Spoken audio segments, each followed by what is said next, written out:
따라서 이에 대한 표시는 more와 less라는 이 표시를 별도로 표기하는 방법에 있어서는 여기에 보면 이제 3% more와 less at seller's option 또는 sellers have the option of 3% more or less on contract quantity 이런 식으로 표현이 되어집니다. 근데 이제 그 신용장 방식에서는 만약에 포장 단위가 개수도 명시되지 않는 어떤 납품 거래, 이거는 이제 납품이라고 이제 벌크를 납품이다 뭐 이렇게 표시하고 있는데, 이 벌크 거래 시 벌크 화물에 대해서는 어라운드 약 한 5%의 과부지역을 요인하는 것으로 본다 이렇게 하는 그 해석이 있고, 그렇지만 신용장 거래가 아닌 그 거래 방식에서는 그 과부지역을 허용하지 않는다. 그러면서 이런 그 M&A 클로즈를 꼭 포함시키는 것이 좋다는 이런 해석이 있습니다. 참고적으로 해주시기 바라고. 그래서 어떤 모어와 레스의 단위 외에도 여러 가지 쓸 수 있는 단위가 있다. 이것이 이제 이런 것이 있다. 이런 것이 이제 참고적으로 나와 있습니다.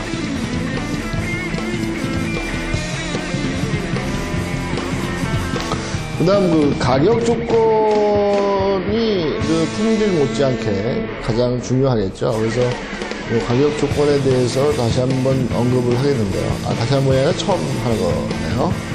네, 언급하는데 요거에 대해서는 국제 관행도 복잡하고 해서 그 국제 상공인들이 모여서 인코텀스라는 어떤 국제 표준화된 계약 거래 방식을 채택하고 있습니다. 그래서 모든 거래에 있어서 인코텀스의 기준 하에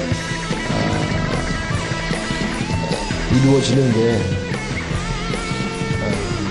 가장 그 보편적으로 할 수 있는 게 아닌가 싶습니다. 그래서 나중에 좀 뒤에 넘어가서 인코텀스를 좀 세부적으로 한번 검토해보도록 하겠습니다. 여기서 이제 뭐 가격을 낼 때 가격 산출 요인이 어떤 것들이 있느냐 이런 것들이 있는데, 이건 한번 쭉 한번 검토해 보시죠. 뭐 읽어보면 뭐 포장비부터 뭐 따라오고 있죠. 이런 것들 이런 것들이 있습니다.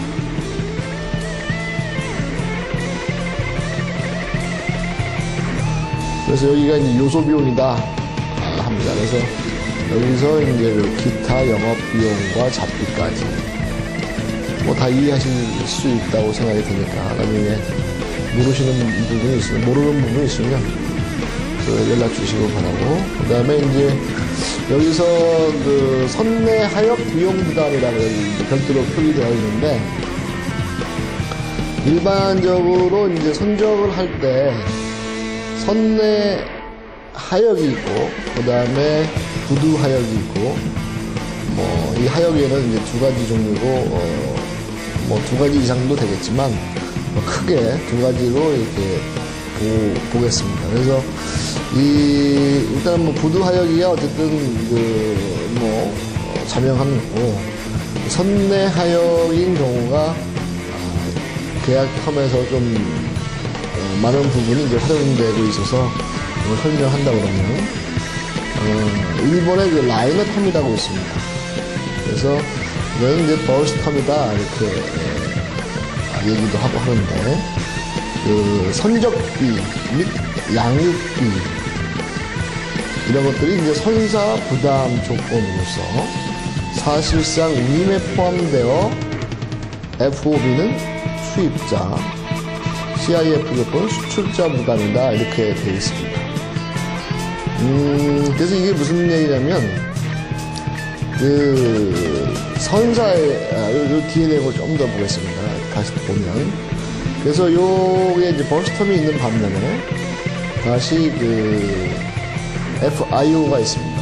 Free In and Out이 있어요. 그래서 선적지에서의 비용과 양육지에서의 비용은 선사에서 부담하지 아니한다 이렇게 되어 있습니다. 그 다음에는 이제 Free In이 있고 FI가 있습니다. 그래서 이거는 양육 비용만 운임에 부과된다 이렇게 되어 있습니다.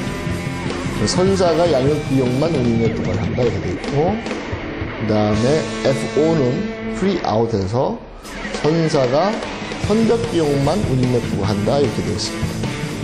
그럼 이거를 잠시 우리가 이 그림을 그려가면서 다시 한번 검토해 보도록 하겠습니다. 꺼주세요. 그래서 우리가 그래서 이걸 설명을 하면 선적지 포트가 여기가 이제 선적지입니다. 그다음 이제 양압이라고 봅시다. 뭐 아까 양육지를 표시했는데 양육지 이렇게 표시하게 되면 이쪽에 그 선 내에 이 배의 내에서 일반적으로 우리가 이제 크레인이 여기 와가지고 만약에 이제 작업을 한다고 쳤을 때 물건을 여기서 들어 올립니다. 물건을 들어 올려서 배에다 선적을 하게 되면 배에서는 이것을 흔들리지 않게 결박을 하고 결박하는 작업을 하게 됩니다. 결박을 하고 무게의 중심에 따라서 배가 흔들리는 걸 방지하기 위해서 수평도 잡아줍니다. 이러한 것들이 이제 그 본선 하역에서 이루어지고 있어요. 그래서 이런 것들이 본선 하역비다 이렇게 얘기하고, 항해를 거쳐서 양육지에 들어와서는 여기서 결박되어 있는 걸 풀고 물건을 내릴 수 있도록 그래서 하역비를 주고, 이것을 이제 그 하역 양육지에서의 하역이다 이렇게 하면서 이제 본선 하역이라고 합니다. 물론 그 자선 하역이라고 하는 것 자체가 이제 있는데, 이 자선 하역의 개념에서는 그 공장에서 화물을 출고해서 항구까지 도착을 시킨 다음 차에 이제 내려온 화물을 내려서 보관했다가 다시 이 배가 왔을 때 이 크레인에 걸어주는 것까지. 그래서 크레인에 걸어주는 것 자체의 의미에서도 크레인이 정상 이 화물의 특성에 맞도록 걸어주는 것까지, 안전하게 배에 선적할 수 있도록 결박을 시켜주는 것까지가 자선 하역의 개념으로 보는 겁니다. 그 다음에는 크레인이 본선에 들어가서 아까 말씀드렸던 수평과 결박을 하게 되는데, 요거에 대한 비용 자체가 이게 누가 내느냐? 그래서 여기 본선에서의 작업비, 양육지에서의 본선에서의 작업비를 누가 내느냐에 따라서 아까 얘기했던 건 풀비트. 그래서 이거 따로 이렇게 있고요. 아까 뭐 벌스텀인지 뭐 그게 있는데, 비트비트 텀이다. 비트비트다. 또는 뭐 여기다가 풀비트다. 뭐 이런 식으로 표현을 하고 있어요. 그래서 요 풀비트 같은 경우에는 이 선주가 여기서 몇 가지의 모든 구간에서의 선주가 모든 비용을 부담합니다. 그런데 그러다가 이제 FI, 뭐 FO 뭐 이런 식으로 했지만 이걸 보면 풀었으면 FIO인 경우는 그 선주가 둘 다 부담을 하지 않는다. 그러니까 선적지와 양육지에서의 모든 비용을 화주가 부담한다는 거예요. 화주가 둘 다 부담한다는 거고요. 그 다음에 FIBT라는 게 있는데, 이런 경우에는 프리인, 그러니까 여기서의 선주가 부담을 하지 아니하고 나중에 여기서 FIBT가 있는데, 여기서 FI 프리인이니까 들어갈 때의 비용은 화주가 부담을 하고 나올 때의 도착지에서의 양아지의 비용은 선주가 부담한다고 해서 FI BT입니다. 그 다음에 BT FO가 있습니다. 그래서 이거는 양육지에서의 이 본선 하역비는 선주가 부담하고, 선적지에서의, 자꾸 말이 헛나옵니다. 선적지에서의 비용을 선주가 부담하고, 양육지에서의 본선 하역 비용은 화주가 부담한다는 이런 개념으로서 통상적으로 이 네 가지가 벌크 화물에서 벌크 카고인 경우에 많이 활용되고 있고, 일부 운송 구간에 따라서 컨테이너 운송이다 하더라도 중동 지역 같은 경우는 FI 레인도 있습니다. 그래서 이거는 이제 그림으로 다시 알아보고, 이 정도로 하면 미흡 하나마 이 부분을 설명을 드렸다고 넘어가겠습니다.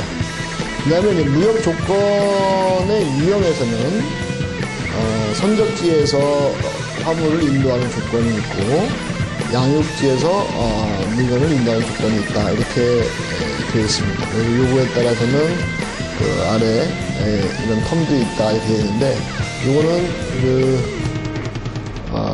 바로 다시 우리가 심도 있게 볼 부분이니까 넘어가도록 하겠습니다. 그럼 다음으로 포장 조건에 대해서 한번 알아보도록 하겠습니다. 이 포장은 상당히 중요합니다. 그래서 뭐냐면 화물의 특성에 맞춰서 이 포장이 이루어져야지, 그렇지 않으면 운송 도중이나 보관 중에 화물에 대한 안전을 책임질 수가 없기 때문에 그렇습니다. 그래서 한번 읽어보겠습니다. 물품의 종류나 특성에 따라 그에 알맞는 포장을 해야 할 의무를 수출상이 부담하여야 한다, 이겁니다. 만일 운송 도중 물품에 사고가 발생했을 경우 그 사고의 원인이 포장 불량 때문인 것으로 판명되면 그에 대한 책임은 전적으로 수출상에게 돌아가므로 보험회사나 선박회사에게 책임을 물을 수가 없는 경우가 발생합니다, 이렇게 되어 있습니다. 그래서 선택을 할 때 원가 절감을 한다고 해서 너무 포장을 간단하게 한다거나 제품의 적재 능력을 벗어난 그런 포장을 하면 안 되겠죠. 예를 들어서 컨테이너의 3단 이상의 적재를 위해서 깡통으로 된 제품을 만들어서 컨테이너에 선정을 했는데 그 깡통이 외부 하중을 견디지 못할 정도의 제품이었다 그러면 나중에 몇 단만 쌓아도 맨 밑에 있는 깡통은 다 찌그러지고 내용품은 바깥으로 유출됨으로 인해서 상당히 데미지를 발생할 수 있습니다. 그래서 그러한 경우도 우리가 검토를 하고 포장 재료를 선정해야 된다고 생각합니다. 그래서 포장에는 개장과 내장이 있고, 그 다음에 외장으로 이렇게 별도로 하고 있는데, 트레이드 마크나 브랜드, 제조자 제품의 성분, 용량 등이 표시되고 적절하게 디자인된 제조자 고유의 포장재가 이제 사용되므로 문제되지 않는다. 이 안에 내장되는 포장에 대한 얘기겠죠. 그 다음에 이제 외포장이죠. 외포장은 물품의 성질, 운송 수단 및 거리 등을 고려하여 돌판지, 송판, 철강제, 방수제, 충격 방지제 등 적합한 포장재가 사용되어야 하므로 어떠한 소재를 선택할 것인가를 계약서에 정해두어야 한다. 물품의 성질, 운송 수단과 거리, 환적 여부, 포장비와 운임, 기후 조건, 당사국의 포장 규격이나 상습관 등을 감안하여 포장재와 포장 단위를 약정하되 과대 포장되지 않도록 유의해야 한다. 이렇게 되어 있습니다.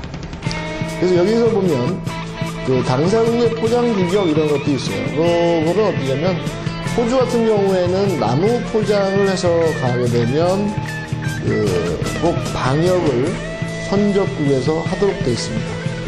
그래서 호주 같은 경우에는 아무래도 그린 컨트리를 표방해서인지 남부에서 혹시 어떤 벌레라든지 그런 것들이 그날로 들어오는 것을 사전에 방지해서 모든 포장인 경우에 꼭 24시간 방역 처리를 하고 그렇게 해서 선적을 해야지 나중에 도착지에서 그걸 방역한다 이렇게 되면 비용도 많이 걸리고 또 복잡합니다. 어쨌든 이러한 모든 조건들을 사전에 많이 숙지를 하고 있어야 돼요. 물론 일반적으로 우리가 계약서 상에서는 익스포트 스탠다드 패킹 이런 식으로 간단하게 하고 있어요. 그건 뭐냐면 이미 이러한 조건들에 부합되고 있다는 것을 상호 간에 인지를 하고 그래서 간단하게 표장에 대해서 언급을 하지만 그 이면에는 이러한 내용들이 있어야 된다. 그리고 이러한 내용들이 좀 미흡하다고 하게 되면 이것도 사전에 언급해야 될 필요가 있다. 이렇게 되어 있습니다. 그 다음에 쇼핑 마크라는 부분이 있습니다.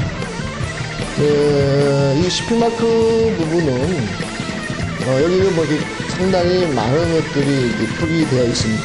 뭐 주화인, 부화인, 상자 번호, 도착항 표시, 중량, 원산지 표시, 주의, 기타의 표시, 뭐 이런 것도 있어요.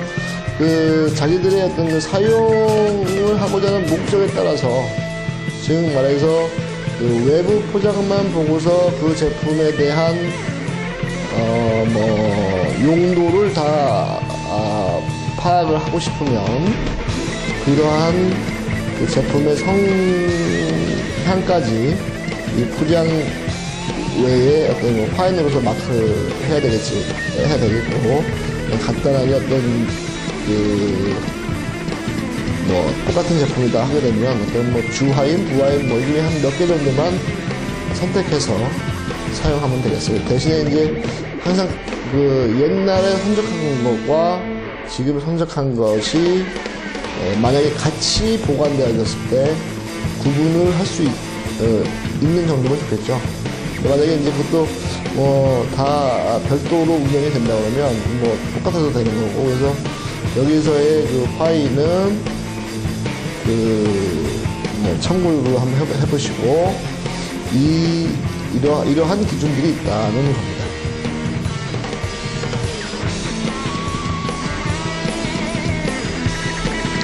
그 다음에 이제 선적 조건에 대해서 알아보도록 하겠습니다. 그래서 이제 선적 조건이라고 하게 되면 shipping date를 얘기합니다. 그래서 일단은 shipping date가 가장 첫 번째로 나오는데, 자기가 화물이 언제 필요하다는 것을 예측을 해서 그 다음에 그 제품이 만들어지는 시기와 만들어진 후 통관, 운송이 되어지고 양육항에서 물건이 내려진 다음 다시 통관, 운송이 돼서 최종 내가 받아볼 수 있는 날짜와 그 첫 번째 물건이 선적이 돼서의 준비되는 기간 이후 운송 통관까지의 모든 기간을 사전에 체크하고 거기에 따라서 선적지에서 언제까지 선적을 했으면 좋겠다는 그 날짜를 소급해서 설정해 놓아야지 자기가 필요한 시기에 그 화물을 받아서 국내 유통을 하거나 판매할 수가 있겠죠. 근데 이제 거기에도 보면 일정하게 보면 제일 좋은 거는 구체적으로 몇 월 며칠 이렇게 표시하면 좋겠지만, 일반적으로 또 어떤 사람들은 좀 애매한 애매한 표현들을 이렇게 씁니다. 물론 말할 때는 다 좋아요. 애매한 표현이 좋은데 나중에 늦게 선정이 됐다거나, 그로 인해서 공장이 스톱할 수도 있고 한데, 그랬을 때의 책임관계는 또 이러한 해석에 의해서 또 이루어집니다. 그러니까 차라리 이렇게 애매하게 하지 말고, 정확하게 날짜와, 이런 사항을 짚어주는 게 좋다고 생각합니다. 그 다음 읽었던 신용장 상에서는 신용장에 유효기간을 주어지게 되고, 그 다음에 선적일자를 별도로 주어지고 있습니다. 그래서 여기서는 지금 얘기하고 있는 거는 신용장상의 라스트 쉬핑 데이트와 그 다음에 SD와의 연관관계에 대해서 지금 이야기하고 있는데, LC상 유효기간은 정하여져 있으나 선적 기일이 정하여 있지 않으면 expired date를 latest shipping date로 본다. 이러한 거고, 그 다음에 유효기간 자체가 국경일, 일요일, 은행의 휴무일 때는 expired date는 다음 영업일까지 자동 연장되나 최종 선적일은 연장되지 않는다. 이런 라스트 쉬핑 데이트 같은 경우에는 아무래도 배는 또 일요일에 가는 게 있으니까 막 그런 것 같아요. 근데 익스파이어 데이트는 나중에 은행에 내고를 해서 은행 업무를 봐야 되는 거니까 은행에 놀기 때문에 그건 용납할 수 없다. 이렇게 해서 같은 날 SD와 ED가 이루어졌을 때 SD는 하루 연장이 가능하나 ED인 경우에는 ED는 하루 연장이 가능하나 SD는 연장이 안 된다. 이렇게 되어 있네요. 그 다음에 즉시 선적 조건일 때는 얼마로 봐야 되느냐 이런 것들이 있는데 한번 쭉 읽어보시기 바랍니다.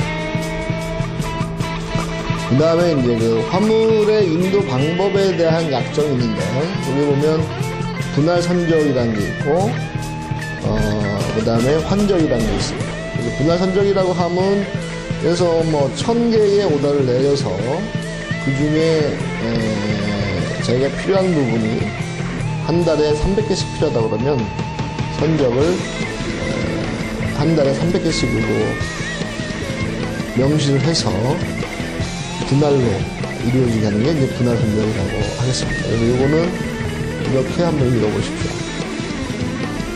그 다음에 이제 환적이라고 하게 되면 이적이라고도 하는데,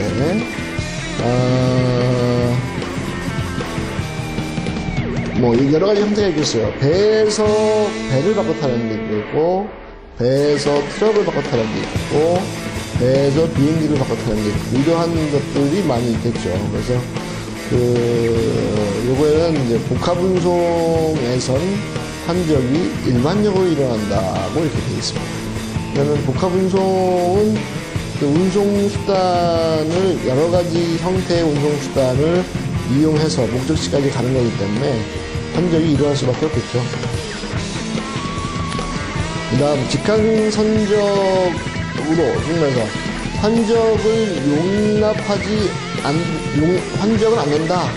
라고 이렇게 돼 있다 하더라도,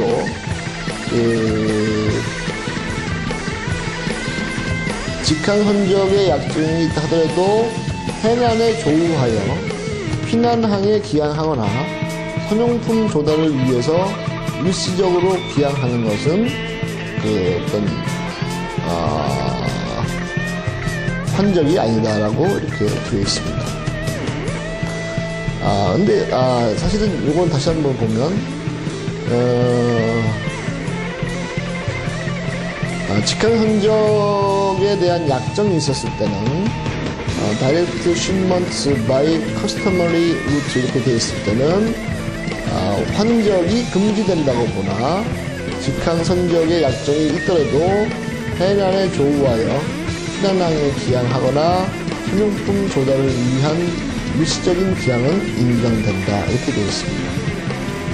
여기서 지금 환적이 금지되는 조건이다 하더라도 여기서 하나를 보면 컨테이너 선박인 경우에는 환적으로 보지 않는다. 뭐 이런 것들도 있긴 있어요. 좀 이따 다시 한번 언급이 이루어질 걸로 생각하기 때문에 다음으로 다시 한번 설명을 드리도록 하겠습니다. 그 다음 선적일은 선적선화증권인 경우에는 BL 발급일이 신용장상의 선적일보다 빠르면 된다 이렇게 되어 있습니다. 그 다음에 수치선화증권인 경우에는 BL상의 본선 적재일이 신용장의 선적일보다 빨라야 됩니다 이렇게 규정을 져주고 있어요. 그래서 선적일에 대해서 LC에서 쇼핑 데이터가 나왔을 때 과연 발행일 기준이냐 또는 뭐 본인 적재일 기준이냐 이런 것들도 저는 언급을 하고 있네요.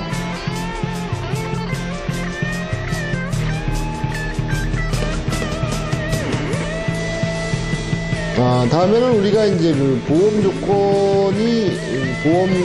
조건이 인포텀스에서는 어떻게 반영이 되고 있느냐 이렇게 이제 봐지는데 예를 들어서 지금 보면은 뭐 이게 간단하게 EXW, 뭐 FAS, FOB, CFR, CIF 이런 조건들이 있고 여기서의 보험의 연관성은 어떻게 되고 있느냐 여기 설명이 좀 되어 있습니다. 그래서 요거는 다시 제가 일단 도표로 알려드리겠고 일단 보험 조건이 어떤 것이 있느냐 이런 것들도 먼저 한번 알아보겠습니다.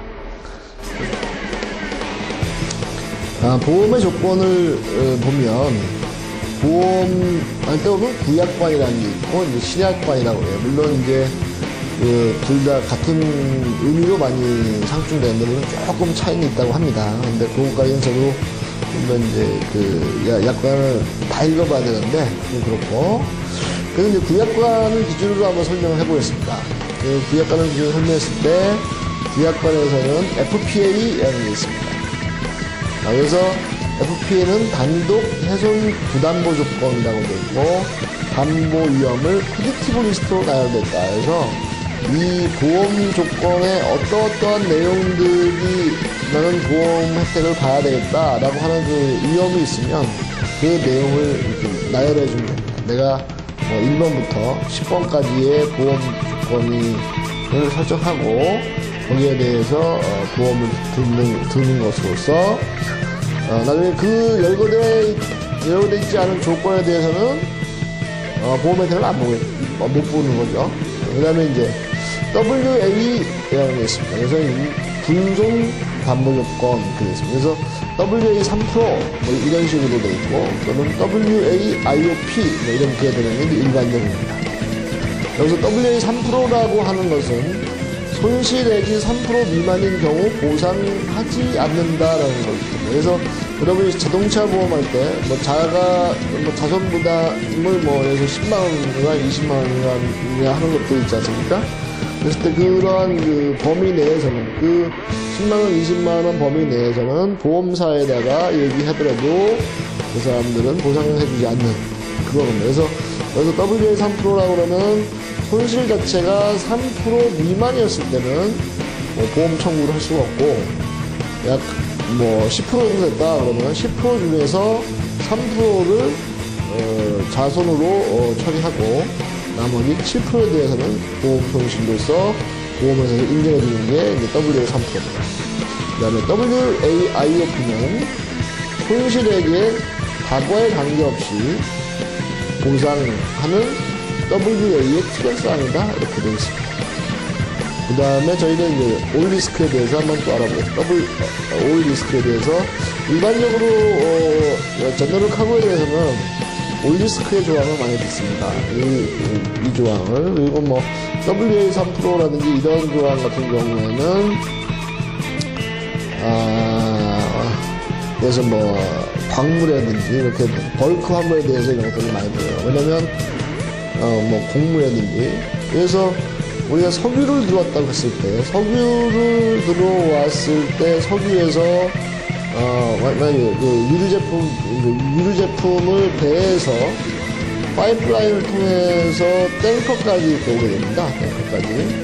그런데 이 로스 부분이 포함을 할 수밖에 없는 게, 배에서 이 탱커까지 올 동안에 파이프라인들이 이제 수없이 길게 있어요. 그리고 또 배 자체도 파이프라인이 돼 있고, 그래서 이것을 품어서 오는 과정에서 손실이 발생될 수밖에 없습니다. 그래서 이러한 손실 부분에 대해서는 보험회사에서 일정 부분은 저희들이 빼고 그 이상 손실에 대해서만 이제 보험을 드는 이런 경우가 있겠죠. 그래서 올리스크로 다시 한번 넘어가면, 여기는 전 위험 담보 조건이다 그랬어요. 그래서 담보 위험의 범위가 가장 넓으며 네거티브 리스크로 담보하지 않는 위험을 나간다. 그래서 자기들이 이러이러한 조건에 대해서는 담보를 안 한다라는 내용을 갖다가 이제 제가 명시해드렸고, 그래서 심리학관에서는 ICC A, B, C, 이것이 A인 경우에는 올리스크, B인 경우에는 WA, C인 경우에는 FPA, 이렇게 유사하다 이렇게 되어 있습니다. 그래서 위험 부담의 부가 위험에는 부수적으로 부가 위험에는 어떤 것들이 있는가? 도난, 발화, 불착손, 파손, 누손과 부족손, 자연 발화, 오염손, 이런 것들이 있습니다. 그 다음에는 이제 결제를 언제 주느냐, 이런 것도 있죠. 여러분들이 시장에 가서 바로 현금 주고 물건을 살 수 있는 것도 있고, 어음을 끊어서 줄 수 있고, 수표를 줄 수도 있고, 이런 것들입니다. 그래서 이런 것들에 있어서는 선지급이냐, 아니면은 공시지급이냐, 후지급이냐, 이런 것들. 그 다음에 그 혼합 방식이냐, 이 세 가지를 혼합해서 그 돈을 주느냐, 이런 것들이 있겠죠. 그리고 선지급에는 CWO가 있고, 캐시 위드 오더니까 주문과 동시에 돈을 주는 거죠. 그 다음에 리미턴스 베이스가 있는데, 이 같은 경우는 이제 송금을 해주는 거죠. 그 다음에 레드 크로스 LC가 있고, 패킹 LC 베이스가 있습니다. 동시 지급하는 경우는 S사이트 LC 베이스. 그래서 일람 출급 신용장 방식. 그래서 이 일람 출급 신용장 방식에 대해서는 좀 이따 구체적으로 LC에 대해서 언급하면서 다시 한번 또 언급하겠습니다. 그 다음에 DP. 그래서 이제 지급 인도입니다. 이건 이제 계약서 베이스로 많이 하는 거고, 그 다음에 COD 베이시스가 있고, CAD 베이시스가 있습니다. 후지급에 대해서는 유산스 LC가 있고, DA 베이시스가 있고, Deferred Payment on Long or Mid 이런 게 있습니다. 그 다음에 Open Account or 리스크 방식입니다. 사실 요 방식에 대해서는 Open Account 요거 좀 더 이건 많이 쓰이지 않는 거지만 저도 잘 모르겠어요. 사실은. 혼합 방식에 있어서는 요 위에 언급된 것 중에 2가지 이상을 같이 한다. 이렇게 보시면 되겠고.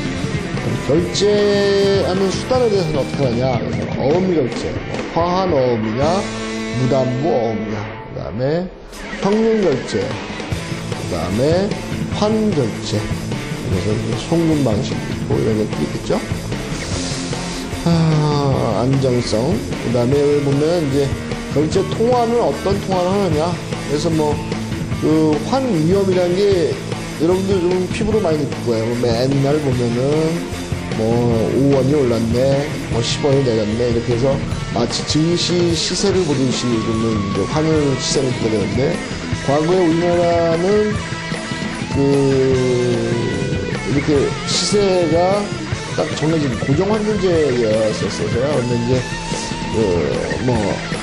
변동 환율제로 채택한 지도 얼마 안 되고, 거기에 따라서 환 리스크에 대한 개념도 없었는데, 특히 IMF 시대에는 무려 한 1.8배에서 2배 정도의 우리 원화의 절하로 인해서 상당히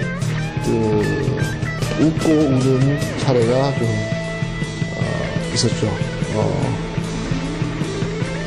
그래서 이제 환 위험에 대해서도 우리는 이제 많이 생각을 해야 됩니다. 그래서 즉 그 환시세의 변동이 심하지 않은 안정된 통화로서 국제 통용성 및 공신력이 높은 통화를 채택을 하려면 유지하겠죠.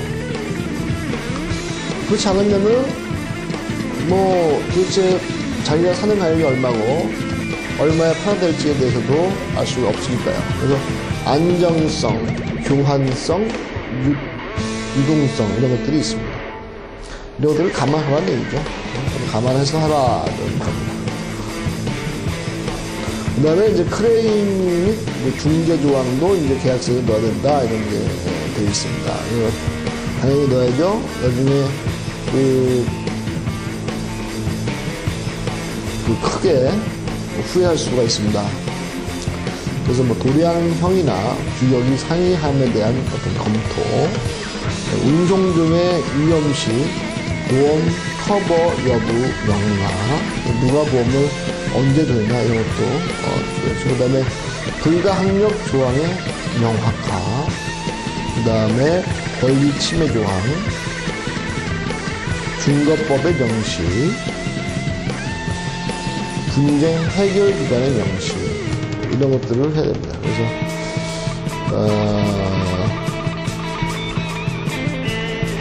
구체적으로 한번 얘기해 봅시다. 구체적으로 나중에 한번 읽어보시기 바랍니다. 같은 내용이 두 가지가 있네. 여기까지가 무역 수출입 계약과 그 계약서에 우리가 명시되어야 할 부분들을 짤막하게 했습니다. 그 다음에 우리가 무역거래 조건에 대해서 한번 알아보도록 하겠습니다. 그래서 1990년도 인코텀스에 의한 무역 거래의 조건들에 대해서 한번 알아보면요. 여기서 EXW라고 해서 익스워크 텀이 있습니다. 이게 이제 최초 메이커의 공장에서부터 이제 시작되는 거죠.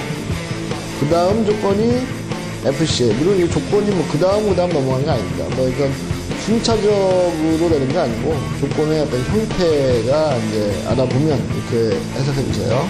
근데 여기서부터 끝까지 쭉 하니 우리가 가면서 읽어보면 어떤 좀 물건의 흐름과 좀 비슷하지 않을까 이런 생각을 합니다.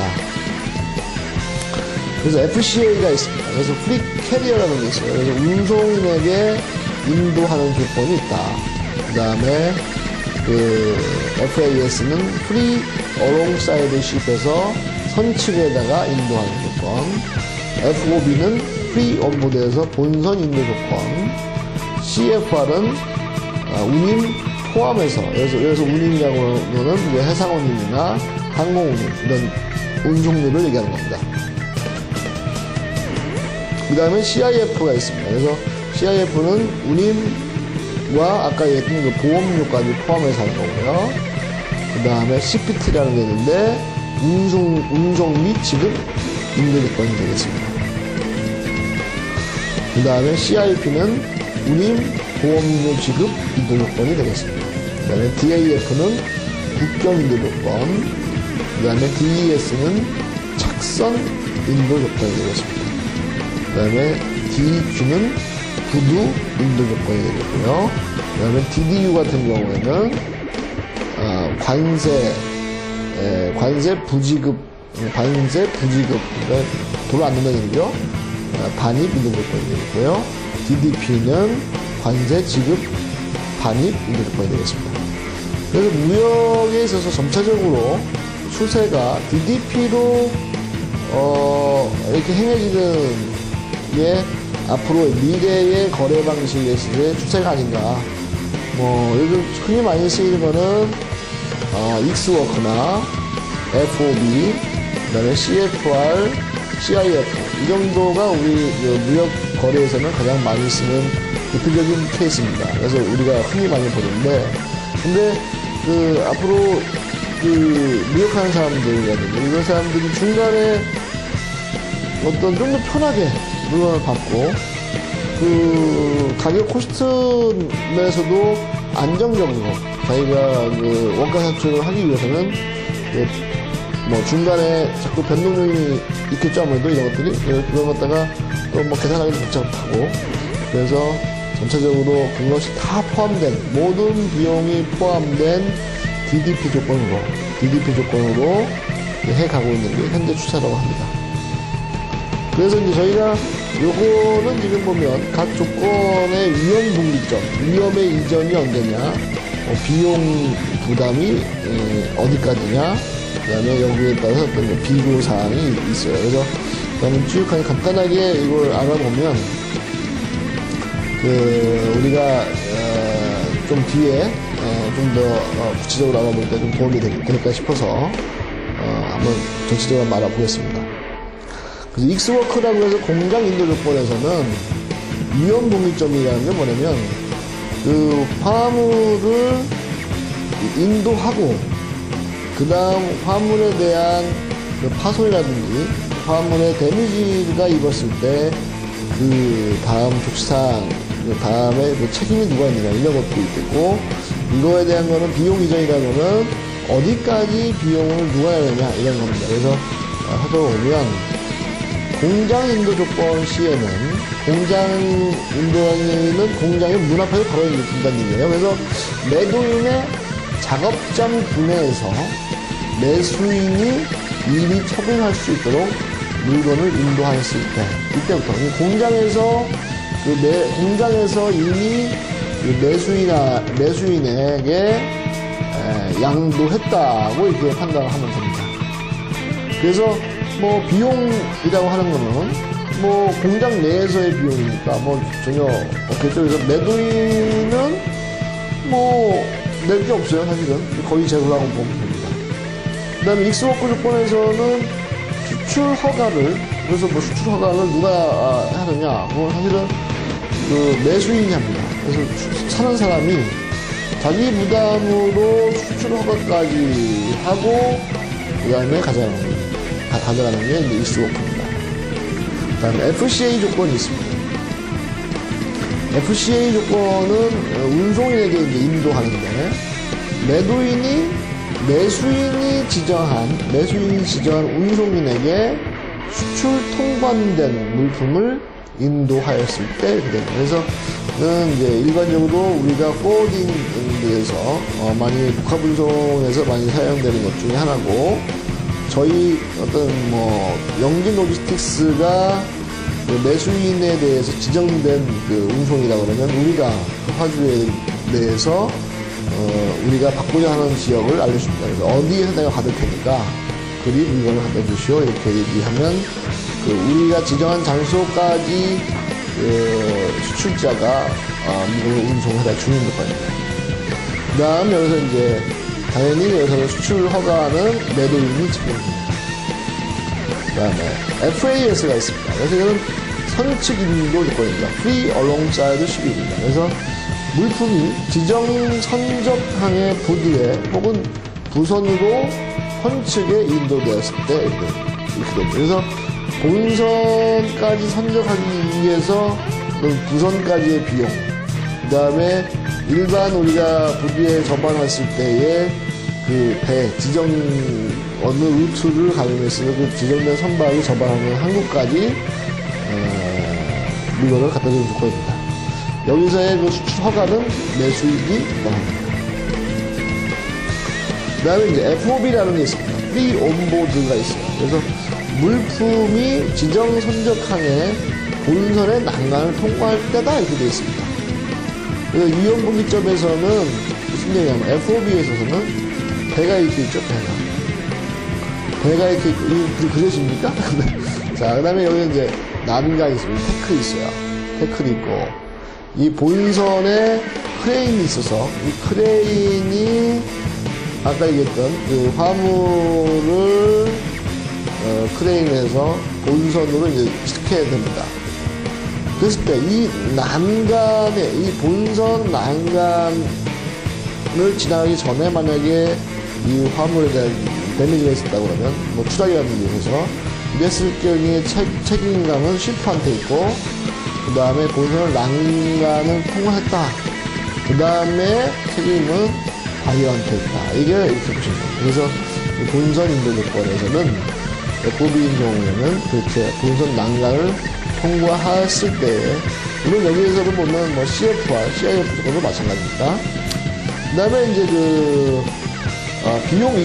비용 관계는 여기서는 뭐, 배에까지 선적할 때, 배에까지 선적하기 위해서 자선하여까지 하는 거, 그 다음에 온보드, 배에 온보드를 시키는 거, 이것을 전부 다 이제 매도인이 다 책임져요. 그래서 수출 허가도 매도인이 책임져야 됩니다.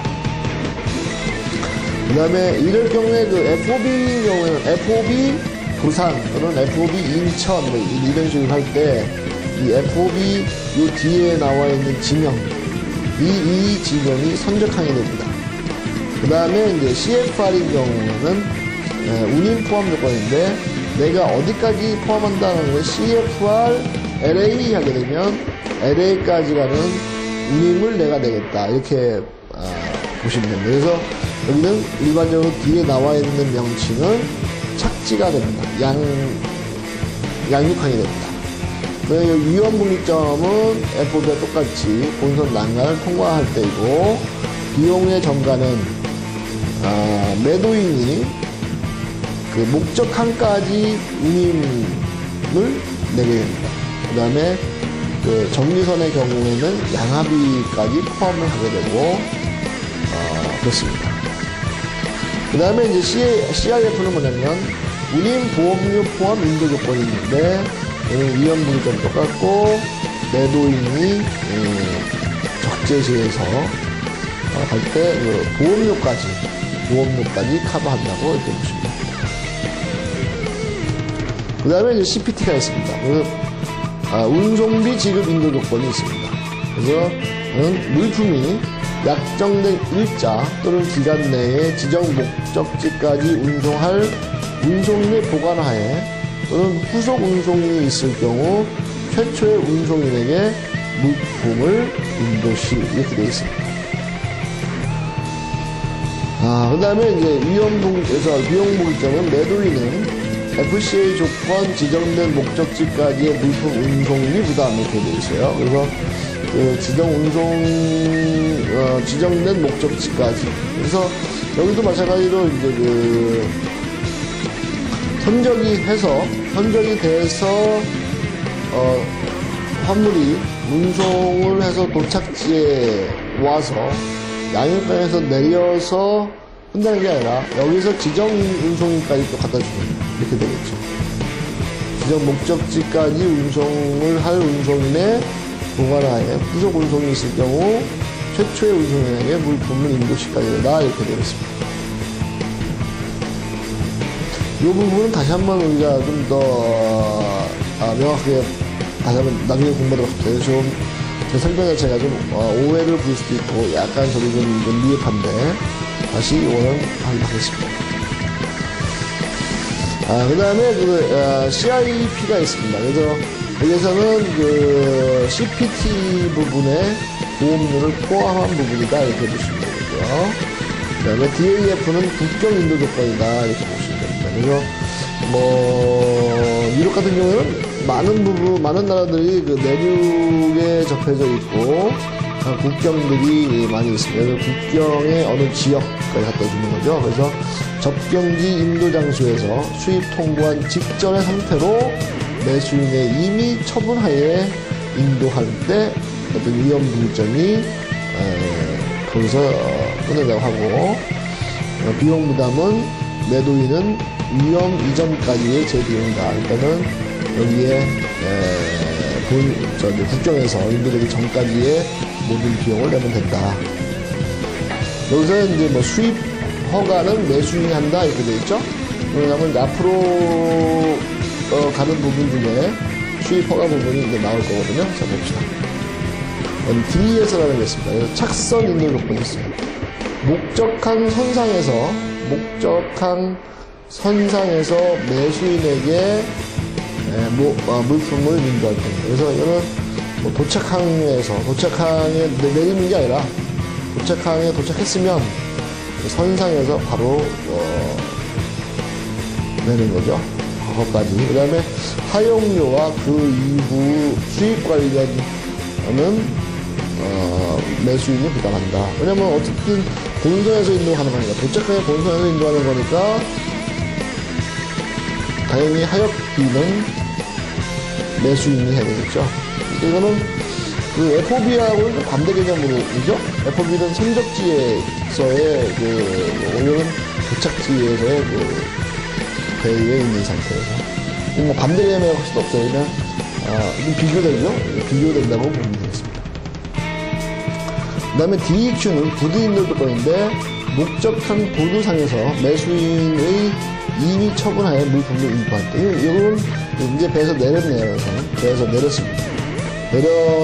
내렸을까지. 그래서 하용료 및 수입 통관 비용은 매도인이 부담합니다. 그래서 하용료를 갖다죠. 수출 허가 및 수입 허가도 매도인의 의무가 됩니다. 그 다음에 이제 DDU가 있습니다. DDU. 그래서 관세 부지급 반입 이거 조건이에요. 약정된 일자 또는 기간 내에 지정된 수입 국내의 목적 지점에 약정 물품을 반입하여 매수인의 이미 처분하여 인도할 때도 되겠습니다.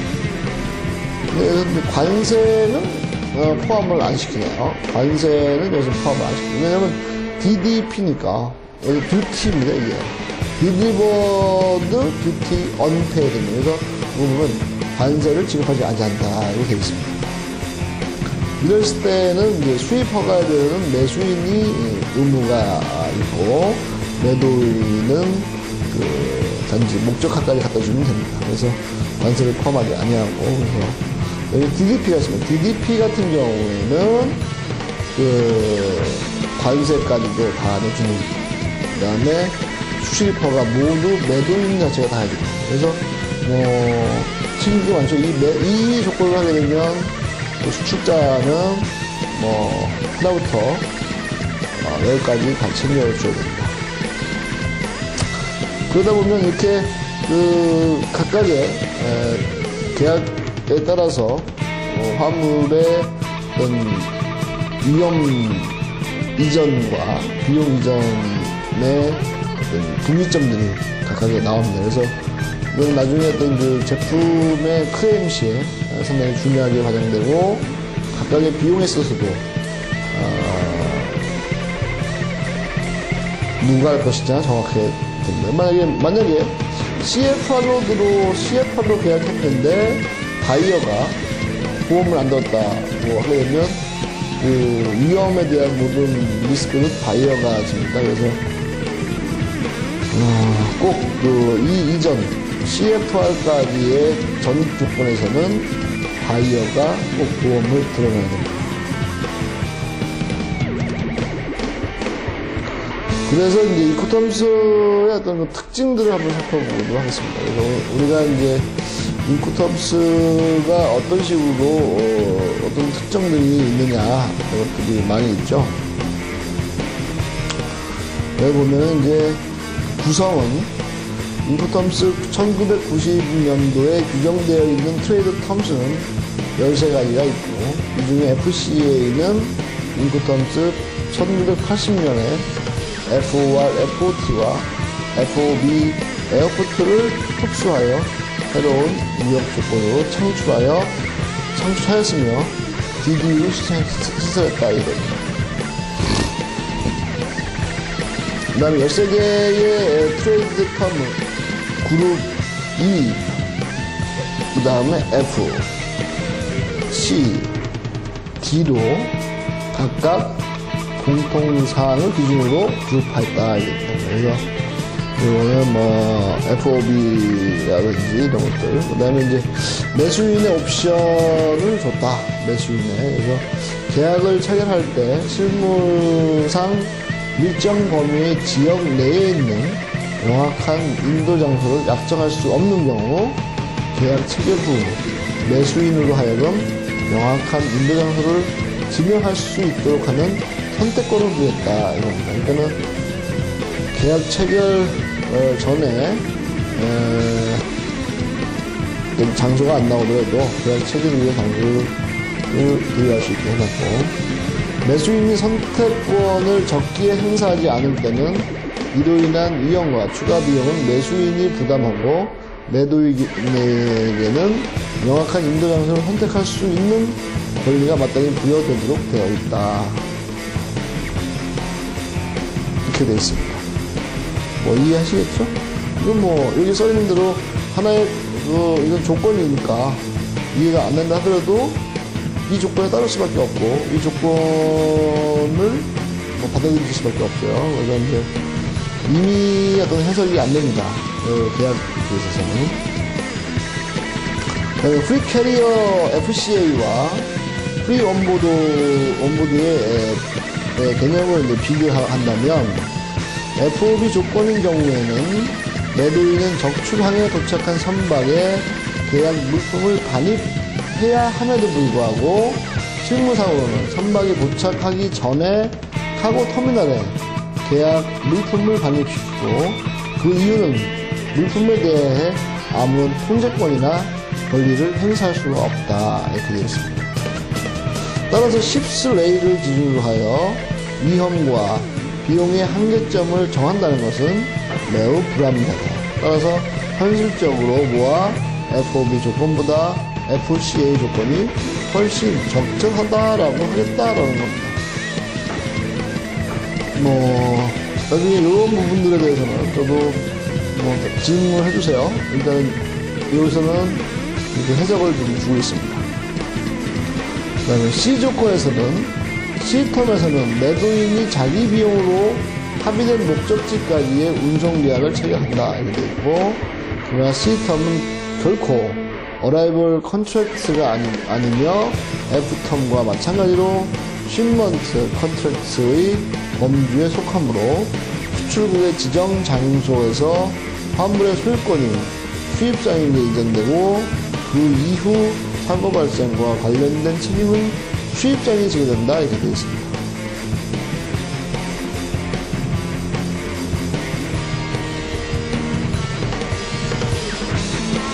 그 다음 FOB, CFR, CIF의 온보드 요건에 대해서도 이제 설명하고 있습니다.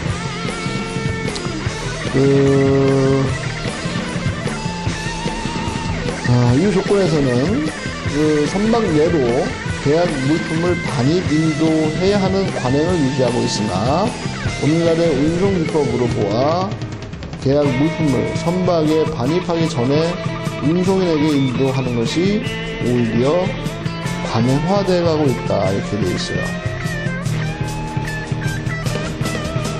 따라서 오늘날 운송기법에선 매매 계약상의 온보드 인도 방식은 현실성이 없으므로 FOB, CFR, CIF보다는 FCA, CPT, CIP를 채용하는 것이 오히려 바람직하다 이렇게 되어 있습니다. 자기 하나 적고 있죠. 이거는 조금 애매한 부분이 있어서 잠시 생각을 좀 해보면서 봅시다.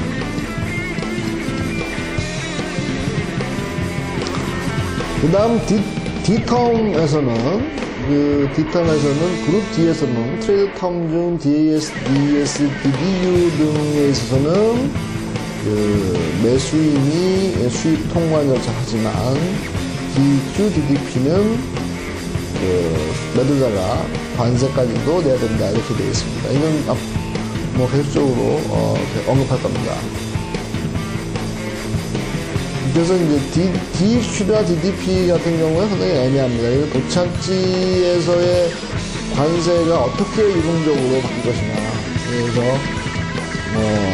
이 같은 경우에도 그 관세에 대한 조항이 많이 있어요. 뭐 특별 관세도 있고 뭐 한데 그런 요건들에 대해서 정확히 이해해줘야지 이런 계약을 체결할 수 있다는 내용입니다. 계약 물품에 대한 위험 부담과 비용 부담의 이전이 여기서 언급을 하고 있죠.